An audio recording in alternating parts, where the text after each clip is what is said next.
two black twin boys try to sell their only toy car to buy medicine for their sick mom.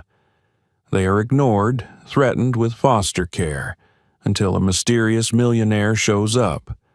But a simple act of kindness turns out to change the lives of all three of them forever. Subscribe to the channel and write in the comments where you're watching us from. The city awoke in slow layers, glass high-rises reflecting the pale lavender of early morning, horns murmuring in the distance, and street vendors lifting metal shutters with tired familiarity. But beneath that mechanical rhythm of wealth and ambition, a colder truth clung to the sidewalks like leftover mist. On a cracked piece of cardboard, nestled against the side of a newsstand just outside a downtown subway entrance, sat two boys. Their legs were folded tightly beneath them, their coats zipped up to their chins, and between them, placed as carefully as a holy relic, rested a small red toy car. It was a beautiful thing in its way. The paint had dulled, the tires no longer spun evenly, and one of the doors hung at a slightly crooked angle. Yet the car gleamed in places where sunlight caught its sides, as if it still remembered when it was new. Jaden and Malik sat shoulder to shoulder, the identical curve of their noses and the same cluster of dark curls escaping beneath knit caps marking them as twins. They were 9 years old, small for their age, but with the wary alertness of children too long acquainted with disappointment.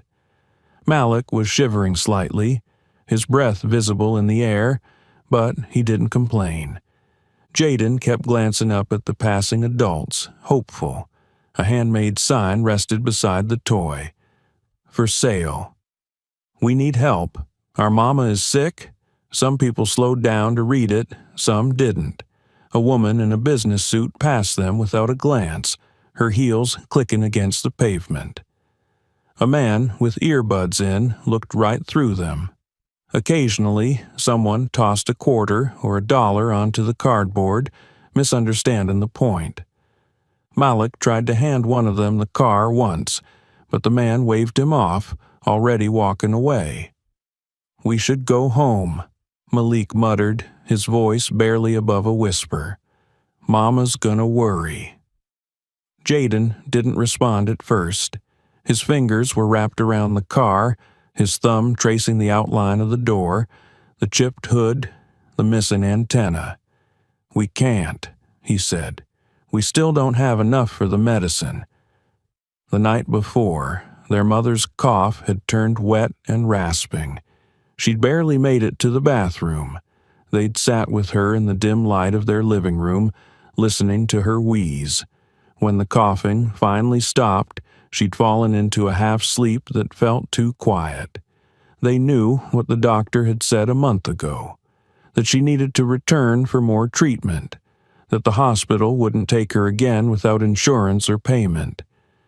They'd listened through the thin door while their mother cried alone in the kitchen after that visit. Now they were here, selling the last thing they had of real value. "Someone's gotta want it," Jaden said, his voice stronger than he felt. "It's still nice." Malik didn't answer. His eyes were fixed on a couple holding coffee cups, laughing as they stepped out of a cafe. They didn't even glance their way. The first trouble came around 7:30. A security guard from the adjacent shopping center spotted them and made a beeline across the sidewalk. He was a large man with a bright vest and an annoyed expression. "Hey," he barked. "You two. You can't sit here." Jaden looked up, startled. "We're not begging," he said quickly. "We're just trying to sell." "I don't care what you're doing. This ain't your space. You're loitering. Move along." Malik clutched the toy car closer to his chest. "But, don't argue, kid. I've already called someone." True to his word, a police car pulled up moments later. The officer who stepped out was white, lean, and looked tired. but his eyes sharpened when he took in the sight of two small black children with a cardboard sign. "What's going on?" he asked, approaching the guard. "They've been out here since before dawn," the guard explained. "Selling stuff. No adults." The officer crouched down to the boy's level. "Where are your parents?" Jaden hesitated. "At home. Our mom is sick." "You got a phone number for her?" "We don't have a phone," Malik added. "She's resting." The officer sighed. "How old are you two?" 9. "You're not supposed to be out here by yourselves. You know that, right?" "We're just trying to help Mama," Jaden said.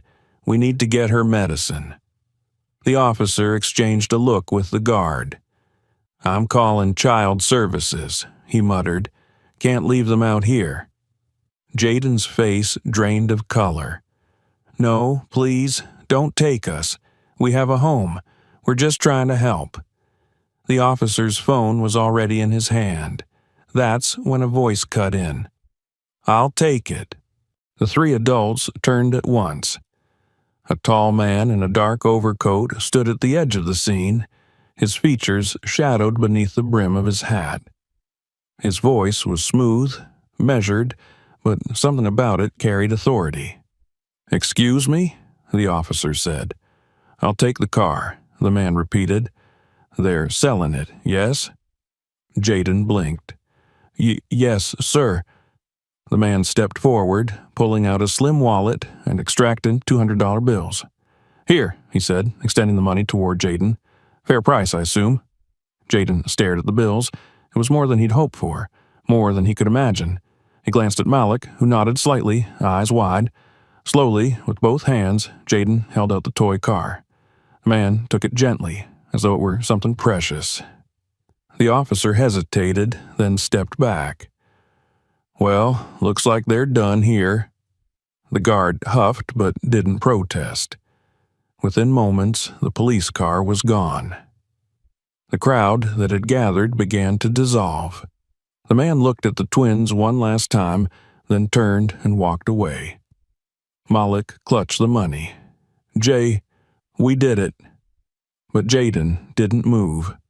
He watched the tall man retreat, disappearing into the crowd. Something about him, his posture, his silence, stuck in Jaden's mind like a song with no words. The man's name was Elias Moore, and he hadn't intended to stop that morning. He had meetings scheduled, reports to review, a quarterly board call to prepare for. He didn't believe in distractions, especially not emotional ones. But as he walked away from the scene, the small red toy car weighed heavier in his coat pocket than it had any right to. He'd seen something in the boys' faces, something raw and unguarded. And the way they held that toy, tender, reverent, it had stirred a memory he'd buried long ago. He should have kept walking, should have tucked the money into a donation account, called it charity, and moved on, but he didn't.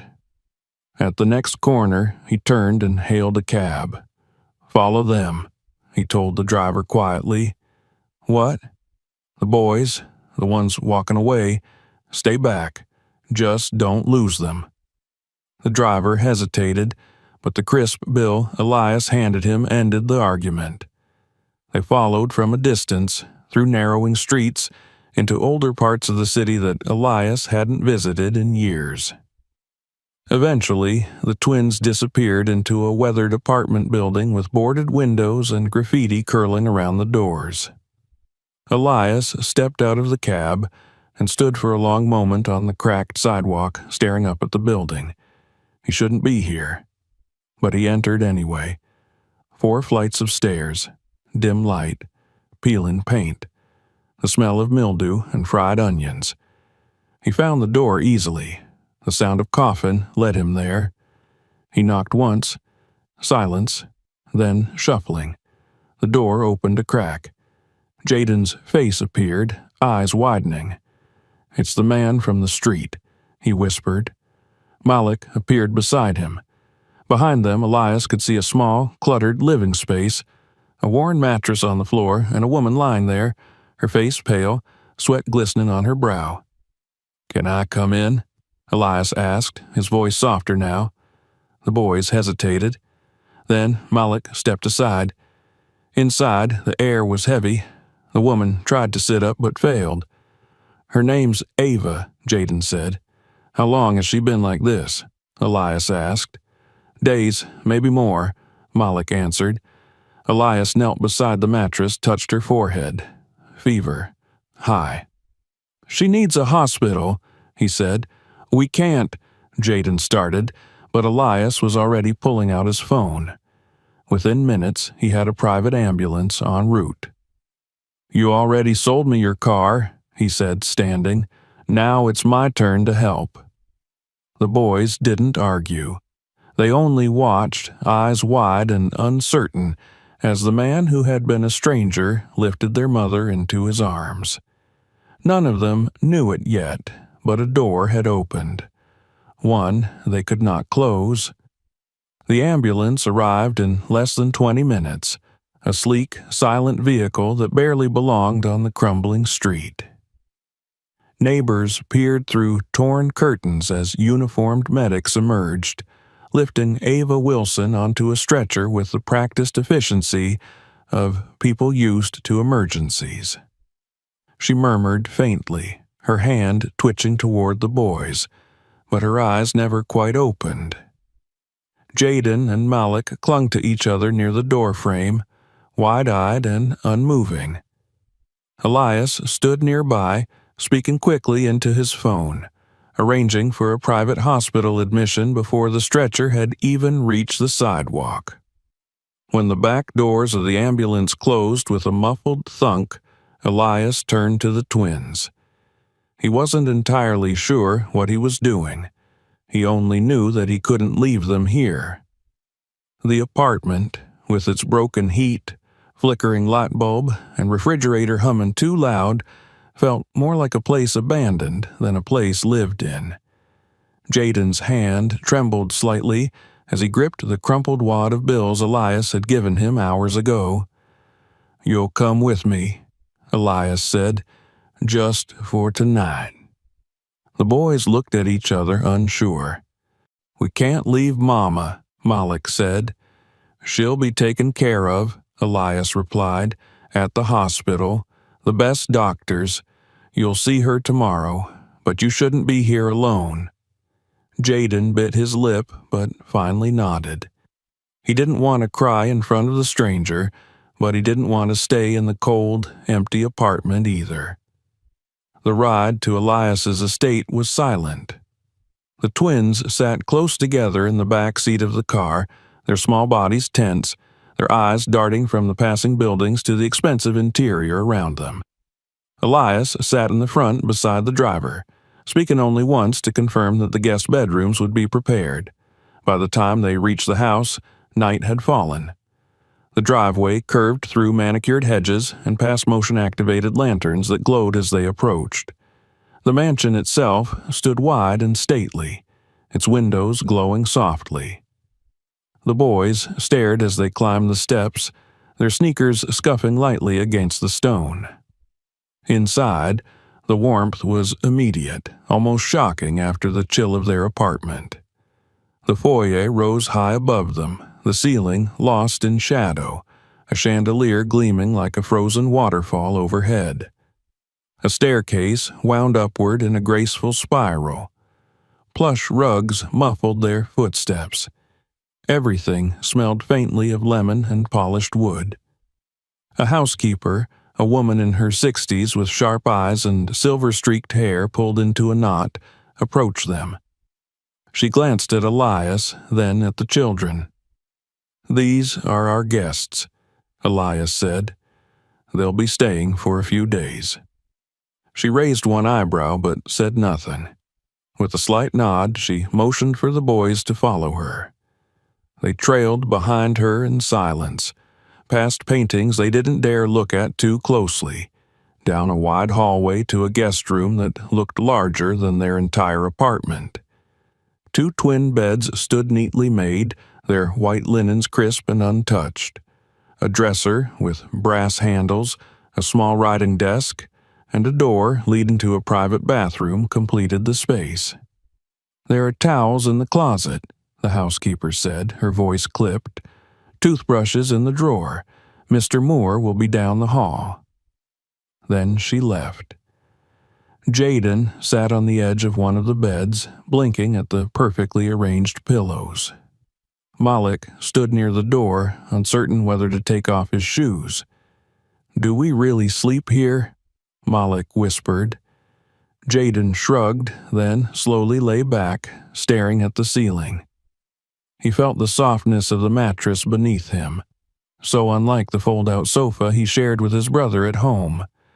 It was like lying on clouds. And yet, he couldn't relax. Not with Mama in the hospital. Not with this stranger watching over them. That night, neither boy slept easily. Jaden stared out the window at the moonlit garden. Malik whispered questions into the darkness. Would Mama be okay? Would they see her tomorrow? Was this house safe? Jaden answered as best he could, but he didn't know any more than his brother did. Meanwhile, Elias stood in his study, the red toy car resting on his desk beside a stack of untouched reports. The soft hum of the fireplace filled the room, casting dancing light over the shelves of books he rarely opened anymore. The toy looked almost comically small next to the sleek leather blotter and brass pen stand, and yet it pulled at him. He hadn't planned any of this, hadn't meant to get involved. The boys reminded him of something he had worked hard to forget. Small hands, a tilted laugh, the sound of bare feet on wood floors. The pain of loss had closed that part of him off. Now it was stirring again, uncomfortable and unexpected. There was a room upstairs he hadn't entered in 5 years. Thomas's room, his son's room, still preserved like a museum exhibit, still locked. He turned away from the desk and poured himself a drink, but even the scotch didn't quiet his thoughts. The next morning, the house was unusually quiet. Elias had instructed the staff not to disturb the boys and the usual routine. Conference calls, meetings, check-ins had been delayed or delegated. When he finally entered the kitchen around 9, he found the boys sitting at the edge of a long, polished table, their backs straight, their hands folded in their laps. Mrs. Winters, the housekeeper, had prepared a modest breakfast: scrambled eggs, toast, a bowl of cut fruit. The boys hadn't touched it. "You can eat," Elias said. They looked at him cautiously. "It's for you," he added. "Please." Jaden hesitated, then reached for a slice of toast. Malik followed. Within moments, hunger overtook caution and the boys began to eat with the quiet focus of children used to rationing. After breakfast, Elias checked in with the hospital. Ava was stable, fever down, still asleep but responding to treatment. He relayed the information to the boys, and their relief was visible, though subdued. "She's gonna be okay?" Malik asked. "She's in good hands," Elias answered. Later that day, he took them to see her. The drive to the hospital was long and silent, but the boys pressed their faces to the windows, watching the city pass by. The hospital room was warm and private, a far cry from the overcrowded ward where Ava had first been taken. She was awake, barely, but her eyes lit up when she saw her sons. "My babies," she whispered. The boys rushed to her, hugging her gently. Elias stayed near the door, unsure of his place in the scene. "Thank you," Ava murmured to him. "I don't know why you're helping, but thank you." "There's no need," Elias replied. The doctor entered, explaining Ava's condition. She would need ongoing treatment, a series of infusions, and extended rest. It was manageable, but not without cost. When asked if he was family, Elias paused only briefly before nodding. Yes. Back at the house, things began to shift. Elias wasn't sure when it happened. Perhaps when Malik asked if he had more books like the one in their room, or when Jaden shyly asked if he could explore the garden. Bit by bit, the house began to change. Children's shoes appeared by the door. Laughter echoed through the hallways. A soccer ball rolled across the marble foyer. The twins explored each corridor with reverent curiosity. They asked questions about paintings, about gadgets, about the telescope in the upstairs library. Elias, to his own surprise, answered them, even enjoyed it. Mrs. Winters remained skeptical at first. She had seen Elias through grief and retreat. But over the following days, as she watched him helping Malik set up a model airplane or listening patiently as Jaden explained the plot of a cartoon, her expression began to soften. Still, the world outside remained less welcoming. News spread. Someone had taken a photo of Elias with the boys at the hospital. A blog ran a speculative post. Millionaire's charity or something more. Soon, his assistant began forwarding emails, curious, accusatory, some outright hostile. At a board meeting held via video call, one of the senior partners raised the issue. Elias, there are questions about your recent activities. I'm caring for a sick friend's children, he said evenly. That's all. Some of our clients. If any client has an issue with compassion, they can take their business elsewhere. The call ended awkwardly. That night, Elias found Jaden sitting alone in the downstairs library, thumbing through an illustrated astronomy book. You like stars? Elias asked. Jaden nodded. My dad used to say every star is a light for someone who left. Maybe Mama's got one already. Elias didn't speak for a moment. Then he pointed toward the tall windows. There's a telescope upstairs. Come on, I'll show you. They climbed together, quiet steps on polished wood, and for the first time in years, Elias powered up the telescope in the observatory room. They looked at the moon, traced constellations. Malik joined them after a while, sleepy but curious. Later, after the boys were asleep, Elias stood in the hallway outside the locked door. His hand touched the doorknob but didn't turn it. Not yet. Still, something was shifting. The house was different now, alive somehow. The silence that had once comforted him now felt incomplete. He didn't know what would happen next. He only knew that sending the boys back to that apartment, to that life, no longer felt like the right thing to do. Not when, for the first time in years, this place, his place, felt like home. By the second week, the rhythm of life in the Moore estate had shifted entirely. The once sterile quiet of the house had given way to the gentle chaos of childhood. Mornings began with footsteps padding down the long corridor from the guest rooms, followed by whispers, muffled laughter, and the occasional thud of something falling over. The twins, once silent observers of their strange new world, had begun to fill its empty corners with curiosity and sound. Elias, who for 5 years had structured his days with precise, quiet discipline, found himself waking earlier than usual, listening for those sounds without even realizing it. The transformation was slow but steady. The long dining table, once used only for infrequent business dinners, was now home to half-finished jigsaw puzzles and drawings held down by salt shakers. The pristine refrigerator, once stocked with sparkling water and carefully arranged containers, now bore magnets and crooked pictures of spaceships, dinosaurs, and stars.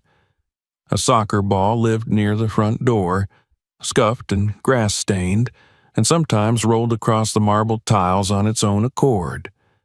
Elias no longer flinched when it did. Jaden and Malik had established a quiet rapport with the house staff. Mrs. Winters, who had initially regarded their presence with stiff reservation, had thawed into something resembling affection. She began leaving folded laundry with extra chocolate chip cookies tucked into the towels, and her sharp corrections softened into gentle reminders. The boys responded in kind, helping her set the table, carrying empty dishes, and once even dusting the lower shelves in the library unprompted. They were careful, always, never to overstep. Grateful children carried a kind of invisible caution, as if afraid one misstep might shatter the illusion of safety. Ava's condition had improved enough for her to receive short, supervised visits from the boys. She remained in the hospital, still under observation, still fragile, but her eyes were brighter each time. The color returned slowly to her face, and her voice steadied. The visits were short but meaningful. Elias drove them himself, without ceremony, often waiting in the hallway while the boys recounted their days in rapid, overlapping stories.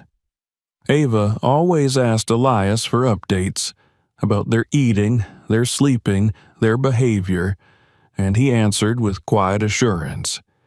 She never asked why he was doing all of this, not yet, but the question hovered. It was during one of these visits that Elias overheard Malik mention school. Ava's face changed. "They're not enrolled anywhere right now," she said, her voice tight. "I took them out when I got sick. The school, well, it didn't help." She didn't elaborate, but Elias understood. He'd seen the way their old apartment building sat in a neglected part of the city, how the streets around it bore the weight of systems that didn't serve the people who lived there. He made a few calls. By the end of the week, a private tutor had been hired to teach the boys in the estate's library. It was a stopgap solution, but it brought a sense of routine. The tutor, a soft-spoken black woman named Marla with warm eyes and a sharp mind, immediately saw the boys for who they were: bright, hungry to learn, a little hesitant. Within days, they were asking questions faster than she could answer them. But the wider world had its own rhythm, and not all of it was kind. The trouble began when the boys were invited to an outdoor event hosted by one of the nearby estates. It was a spring charity fair, a family-friendly affair with games and snacks and performances, organized by a board Elias himself had once chaired.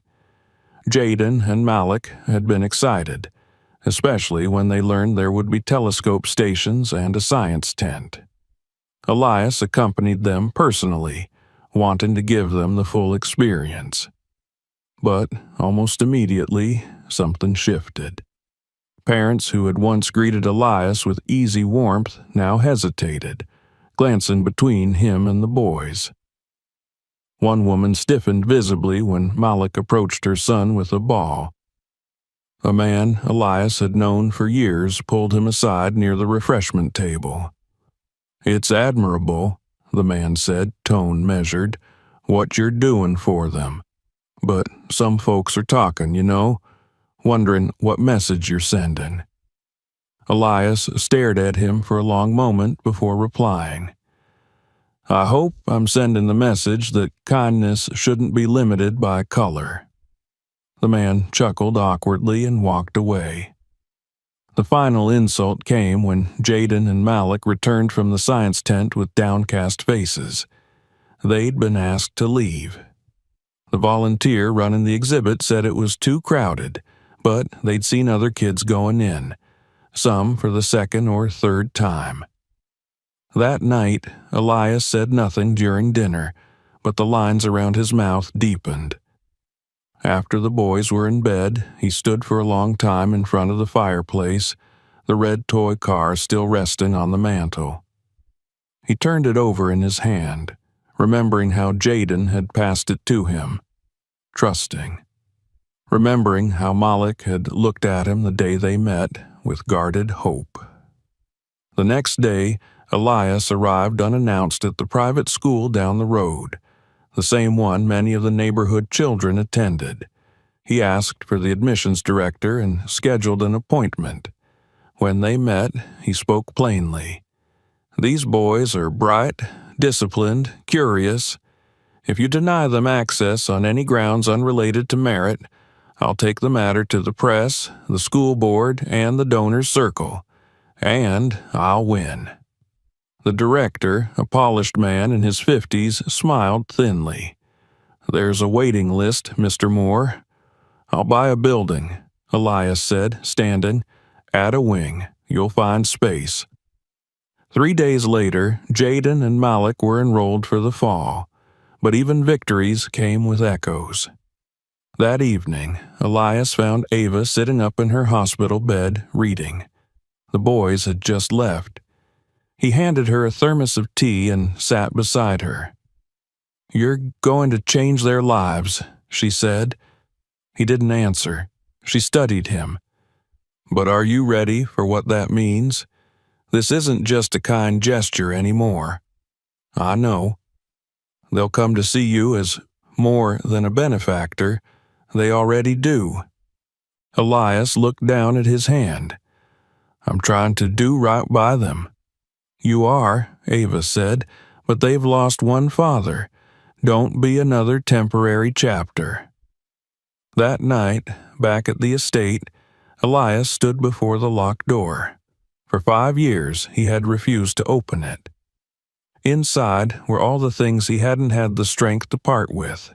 Books, toys, a baseball glove, a wall of planets that glowed faintly in the dark.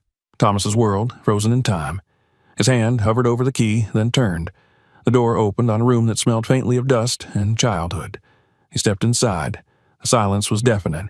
Later, when the boys found him there, he didn't hide. They stood in the doorway, unsure. "This was your son's room?" Jaden asked. Elias nodded. "Can we come in?" He thought about saying no, about preserving the space untouched. But then he remembered Ava's words. "Don't be another temporary chapter." "Yes," he said. They explored quietly. Malik picked up a small spaceship model. Jaden traced his fingers along a bookshelf lined with paperbacks. Elias sat on the edge of the bed, watching them. "He would have liked you," he said. Jaden looked up. "What was his name?" "Thomas." "Did he like stars, too?" "Very much." Malik gently placed the model back. "I think maybe he sent you to find us." Elias didn't answer. He couldn't. A few days later, the boys surprised him with a cardboard box wrapped in tissue paper. Inside was a toy car. Blue this time, slightly dented but polished. "It's not as nice as the red one," Malik said, "but we wanted you to have one back." Elias smiled, and something inside him unknotted.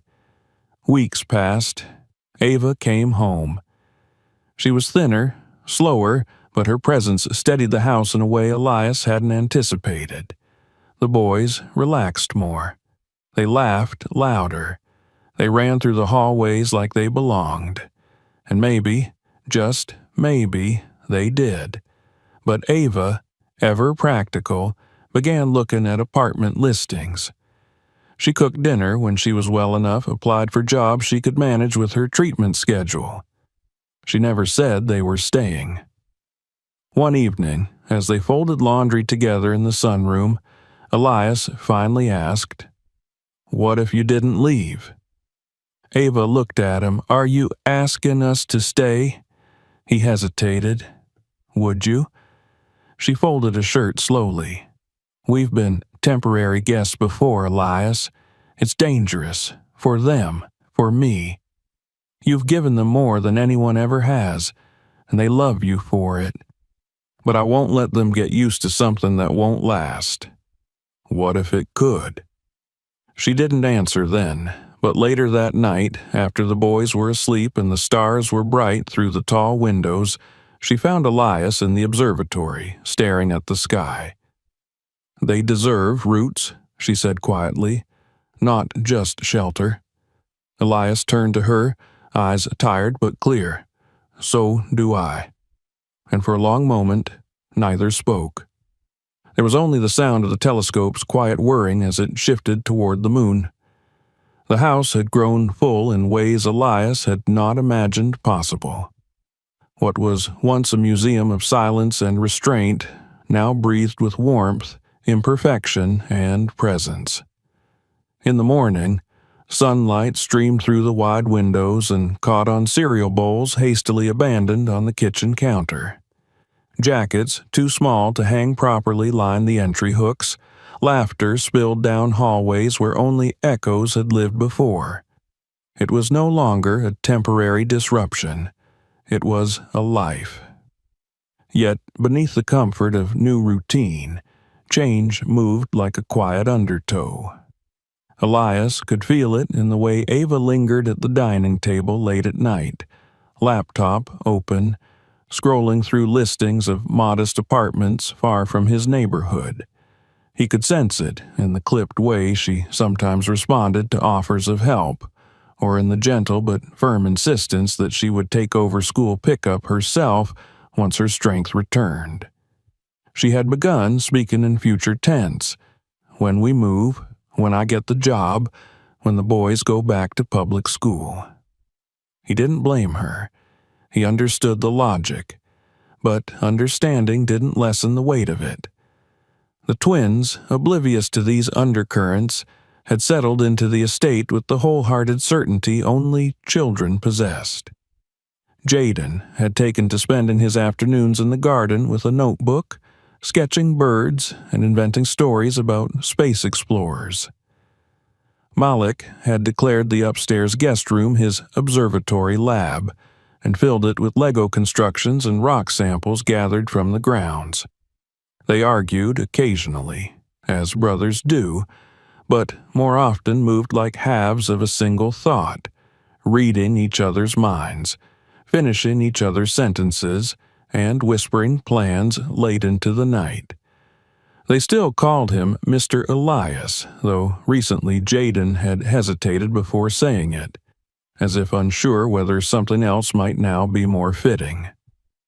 One morning, Elias walked into the library to find a letter tucked neatly beneath his coffee cup. The paper was folded precisely, and the writing was careful, a child's hand trying to appear grown. Dear Mr. Elias, thank you for letting us stay with you. We promise to be good. We clean up and help Mama and try not to be too loud. We would really like to stay. We like it here a lot. It feels like home, but we know it's your house and not ours. So we understand if we have to go. We just wanted to say thank you anyway. Love, Jaden and Malik. He sat with the letter for a long time, then he rose and found Ava in the sunroom, folding towels in the morning light. I don't want you to leave, he said without preamble. She looked up, eyebrows raised slightly. Elias, I mean it. This isn't charity anymore. It's not temporary. I want this. You, the boys. Here. She folded the towel slowly, deliberately. I can't be a project, Elias. We can't be your second chance redemption story. You're not. Then what are we? I don't know how to name it, but I know I don't want to go back to how things were before you came. She hesitated, then sat. Her hands rested in her lap. I've been poor all my life, Elias, but I've never begged. I fought for every job I've had, every inch of dignity, every place at the table. When the school fired me, it was because I spoke out against how they treated one of my students. A black girl, too smart, too bold. They didn't like her voice. They didn't like mine. I fought, and I lost, but I don't regret speaking. I won't raise my boys to believe silence is safer than truth. You brought us here, and I'm grateful, but I can't be dependent. I won't raise them to believe kindness means ownership. It doesn't, he said. It means connection. It means family. She looked at him long and hard. Are you asking us to stay out of love or out of guilt? Love, he said quietly, though maybe it began with guilt. Maybe it began with remembering what I'd lost, but it's not about that anymore. It's about what I found.